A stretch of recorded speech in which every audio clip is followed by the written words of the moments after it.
Taujiat Majelis Keluarga Pondok Pesantren Sidogiri dalam kondisi guru Madrasah Miftahul Ulum Sabtu 27 Syawal 1443 Hijriah.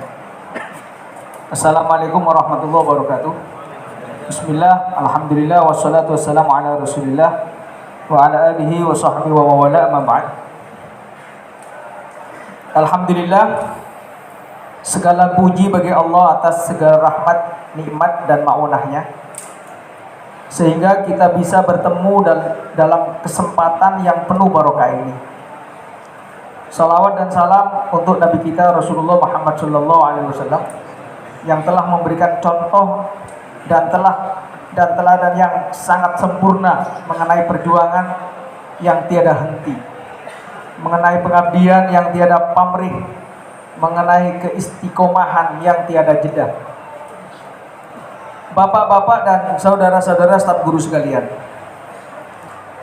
berkiprah di lembaga pendidikan semacam di Sidogiri ini membutuhkan banyak modal dalam diri kita masing-masing. Salah satu modal terpentingnya adalah kesabaran dalam segala bentuk dan macamnya. Sabar dalam mematuhi ketentuan, sabar dalam menjauhi larangan, sabar dalam menahan kejenuhan, dan sabar-sabar yang lain. Sebab pendidikan bukanlah suatu kegiatan yang terjadi secara sporadis dan instan. Pendidikan adalah sebuah proses yang berkesinambungan dari waktu ke waktu, nyaris tanpa jeda dan tanpa akhir. Tidak seperti membangun gedung yang membutuhkan tenaga ekstra tapi bisa selesai dalam beberapa waktu. Sedangkan pendidikan tidak akan pernah selesai dan tidak akan pernah bisa sampai kepada puncaknya. Setiap kali sebuah target tercapai, maka akan ada ribuan target lain yang masih harus kita naiki dan terus begitu. Mengajar itu merupakan suatu kegiatan yang amat menjenuhkan, karena bukanlah kegiatan sehari dua hari, tapi sepanjang waktu. Sangat dibutuhkan ketahanan dan kemauan untuk terus menyemangati diri sendiri.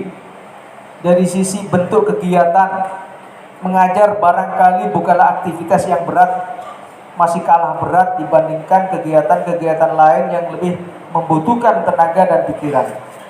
Akan tetapi jika dilihat dari sudut tanggung jawab, maka mengajar merupakan amanah yang sangat-sangat berat. Tanggung jawab keteladanan, tanggung jawab kebenaran, tanggung jawab kedisiplinan, dan tanggung jawab yang lain. Kedisiplinan adalah kunci bagi eksisnya pendidikan ini. Kita tidak membutuhkan kekuatan hati untuk bisa disiplin dari awal sampai akhir. Kita membutuhkan kekuatan hati untuk bisa disiplin dari awal sampai akhir. Disiplin saat masih baru atau saat masih awal tahun adalah hal yang amat mudah.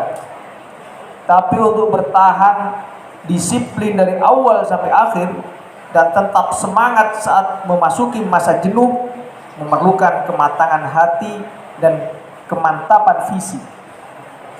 Jika ada orang semangat di awal, boleh jadi karena selera. Tapi jika dia terus semangat tanpa henti, maka hal itu karena sikap, pola pikir, dan pandangan hidup yang matang. Sangat banyak nasihat dari para leluhur yang kita dengar, bahwa menjalani hal-hal biasa secara kontinu setiap waktu jauh lebih hebat daripada melakukan hal-hal luar biasa tapi cuma satu kali. Yang membuat kita disiplin itu adalah semangat yang ada dalam diri kita sendiri. Jika seseorang sudah cukup termotivasi, maka kedisiplinan akan terbentuk sendiri.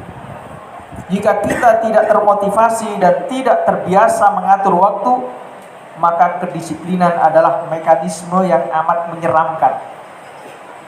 Motivasi dalam diri kita menyebabkan kedisiplinan menjadi sesuatu yang indah. Hilangnya motivasi setidaknya disebabkan dua hal. Yang pertama adalah karena kita belum meresapi pentingnya apa yang kita lakukan. Yang kedua, karena ada hal lain yang membuat kita jadi lalai. Saya yakin kematangan yang dimiliki oleh bapak-bapak dan saudara-saudara sekalian dapat melenyapkan dua faktor ini.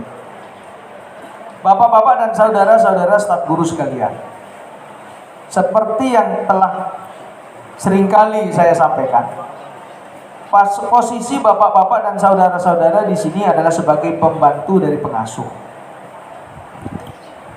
Para santri dan murid itu intinya hendak menimba ilmu kepada kiai. Lalu kiai menunjuk dan menugaskan para staf guru sekalian untuk membantu beliau dalam mendidik mereka. Maka oleh karena itu, ada beberapa hal pokok yang harus kita pegang agar tidak melampaui posisi kita sebagai penerima amanat dari pengasuh. Yang pertama, dalam menyampaikan ilmu, para staf guru sekalian supaya berhati-hati, jangan sampai ada guru yang lepas dari prinsip-prinsip pokok yang menjadi landasan pondok pesantren sendiri, terutama dalam hal kesesuaian dengan ajaran Islam Ahlussunnah wal Jamaah, juga kesesuaian dengan tradisi keagamaan yang telah diteladankan oleh para masyayikh Sidogiri dalam menyampaikan ilmu, informasi ataupun pandangan-pandangan apapun. Tolong dipertimbangkan dengan matang siapa yang mendengarkan dan apa pula akibatnya bagi murid.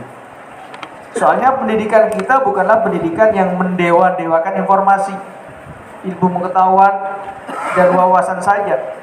Yang menjadi tujuan inti dari pendidikan ini adalah mengantarkan santri menjadi hamba Allah yang soleh. Apa gunanya ilmu selangit jika ilmu itu justru mengantarkan mereka menjadi orang-orang yang celaka? Apa gunanya ilmu yang tinggi jika tidak disertai dengan akhlak yang mulia dan budi pekerti yang terpuji? Tujuan orang belajar agama itu adalah agar dengan ilmu tersebut anak-anak kita semakin mantap dalam berakidah, semakin patuh terhadap syariat, dan semakin teguh memegang akhlakul karimah. Jika ada yang salah dalam landasan proses sumber atau tujuan seseorang dalam belajar ilmu agama, maka boleh jadi ilmu agama tersebut bukannya semakin memantapkan akidah, melainkan justru mendangkalkan akidah dan merasukkan perasaan-perasaan skeptis terhadap ajaran agama. Bukannya membuat dia menjadi orang yang soleh dan warok, justru membuat dia seringkali memperalat ilmu sebagai dalih bagi nafsu. Maka berhati-hatilah agar kegiatan belajar mengajar di Pondok Pesantren Sidogiri sesuai dengan tuntunan yang diajarkan oleh masyayikh. Upayakanlah agar semangat pendidikan di madrasah ini tidak hanya bercorak wawasan dan pengetahuan, tapi juga bercorak ibadah dan akhlakul karimah. Sangat baik kalau misalnya murid-murid itu diajak untuk gerak batin di masjid atau di pesantren. Hal itu akan menumbuhkan jiwa spiritual di tubuh pendidikan yang kita kelola ini. Tanpa jiwa spiritual, pendidikan hanya akan membentuk seongkok manusia yang memiliki otak tapi tidak memiliki hati. Kita semua tentu tidak mengharapkan hal ini. Bapak-bapak dan saudara-saudara guru sekalian, hal kedua yang mesti dipegang terkait dengan posisi bapak-bapak dan saudara-saudara sebagai pembantu pengasuh adalah anggapan bahwa murid-murid yang diserahkan kepada bapak-bapak dan saudara-saudara adalah santrinya kiai, bukan santri kita sekalian. Maka tolong jangan mudah memanfaatkan mereka untuk kepentingan pribadi bapak-bapak dan saudara-saudara sekalian. Tanamkan niat bahwa kita ini ditugaskan untuk melayani kebutuhan mereka, bukan untuk dilayani oleh mereka. Tanamkan perasaan di dalam hati bahwa mereka ini adalah anak yang dititipkan oleh kiai untuk dirumat dan dirawat dengan baik.